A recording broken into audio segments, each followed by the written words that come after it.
السلام عليكم، أنا أخوكم عبد الله طارق، حييكم جميعا. بالبداية أتمنى نصلي على محمد وآل محمد. تعالوا خل أشوفكم من أحلى المفاجآت. الكل يذكر القطة سمسم. بتاريخ 11/11/2024 قامت امرأة برمي هذه القطة بداخل كرتون والرحيل، وبقت سمسم تتجول بالشارع لغاية ما تعرضت لأكثر من عضة بجسدها، والحمد لله والشكر.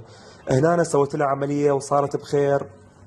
وهنا الحلوة الحمد لله والشكر بعد فترة زمنية أصبحت حامل وبدت عليها أعراض الولادة، الحمد لله والشكر. هنا ساعدتها بالولادة وخليتها تقطع الحبل السري وتاكل المشيمة.